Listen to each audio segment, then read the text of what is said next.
বিজয় দিবসে লাল সবুজের পতাকা হাতে বিশ্ব রেকর্ড গড়ছেন বাংলাদেশ বিনিয়োগ উন্নয়ন কর্তৃপক্ষের নির্বাহী চেয়ারম্যান আশিক চৌধুরী সহ ৫৪ জন প্যারাশুটার সফলভাবে বিশ্ব রেকর্ড করতে বাংলাদেশের সদস্যরা জাতীয় পতাকা হাতে প্যারাশুট থেকে পরপর লাফিয়ে পড়েন ৫৪ জন প্যারাশুটার। তাদের অংশগ্রহণে চলছে স্কাই ডাইভিং। মহান বিজয় দিবস উপলক্ষে এই এয়ার শো চলছে রাজধানীর তেজগাঁওয়ের পুরনো বিমানবন্দরে। মঙ্গলবার 11:30টার দিকে শুরু হয়েছে এয়ার শো ফ্লাইপাস্ট মহড়া।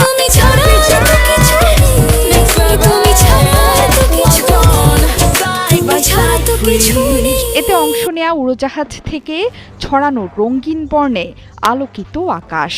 একের পর এক আকাশে চক্কর কাটছে উড়োজাহাজগুলো। হেলিকপ্টারগুলো বহন করছে জাতীয় এবং সশস্ত্র বাহিনীর পতাকা। আকাশে বর্ণিল রঙের খেলা দেখে উচ্ছ্বসিত দর্শনার্থীরা। কেউ উড়োজাহাজের ছবি তুলছেন, কেউ করছেন ভিডিও। পাশাপাশি মহান বিজয় দিবস উদযাপন এবং বিশ্ব রেকর্ড তৈরিতে সর্ববৃহৎ পতাকা এবং প্যারাশুটিংয়ের আয়োজন করা হয়েছে। এটি শুরু হয়েছে সকাল 11:40 সেখানে অংশ নিয়েছেন বাংলাদেশ বিনিয়োগ উন্নয়ন কর্তৃপক্ষের নির্বাহী চেয়ারম্যান আশিক চৌধুরী।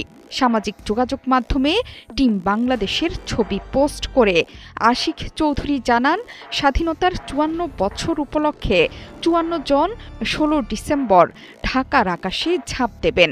সঙ্গে থাকবে লাল সবুজের পতাকা। সব ঠিক থাকলে টিম বাংলাদেশ করবে নতুন একটি বিশ্ব রেকর্ড। সবাইকে দেখার আমন্ত্রণ জানান আশিক চৌধুরী। বিশ্ব রেকর্ডের উন্মাদনায় প্রাণবন্ত হয়ে উঠেছে পুরনো বিমানবন্দর এলাকা। জাতীয় পতাকা হাতে ঢল নেমেছে দর্শনার্থীদের। পরিবারের সঙ্গে লাল সবুজের পোশাকে সজ্জিত হয়ে এয়ার শো উপভোগ করছেন মানুষ। এর আগেও লাল সবুজের পতাকা হাতে ৪১,০০০ ফুট উচ্চতা থেকে ঝাঁপিয়ে পড়ে সফলভাবে অবতরণ করেন আশিক চৌধুরী। ২০২৪ সালে যুক্তরাষ্ট্রের মেমফিসে ৪১,০০০ ফুট উঁচু থেকে ঝাঁপ দিয়ে লাল সবুজের পতাকা হাতে মাটিতে সফলভাবে নেমে আসেন আশিক চৌধুরী।